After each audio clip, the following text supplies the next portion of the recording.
Ditawari jadi asisten pribadi Hotman Paris, Indra Rusli bandingkan dengan BLT. Indra Rusli memberikan tanggapan soal tawaran jadi asisten pribadi pengacara Hotman Paris. Adapun Indra Rusli membandingkan tawaran tersebut dengan antrean bantuan langsung tunai. Ya Allah, itu panjang amat antreannya, itu ASPRI atau BLT, ucap Indra Rusli melansir YouTube Was-Was pada Jumat 2 Juni. Kendati demikian, Indra Rusli bersyukur diberi kesempatan untuk menjadi asisten pribadi pengacara kenamaan tanah air tersebut. Indra Rusli pun tahan tintinya mengucap syukur saat mengetahui banyak pihak yang mendukung dirinya. Dalam tayangan tersebut, Indra Rusli sempat mengungkapkan perasaan bahagianya ketika ia kembali bekerja. Diberitakan sebelumnya, sidang mediasi perdana kasus perceraian Virgon dan Indra Rusli terpaksa harus diundur seminggu, kemudian karena salah satu pihak tidak bisa hadir.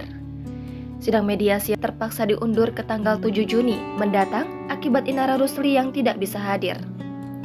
Menurut kuasa hukum Virgon, Wijoyono Hadi Sukrisno, Indra Rusli menjadi alasan kenapa sidang mediasi harus ditunda karena sidang ini membutuhkan kehadiran kedua belah pihak.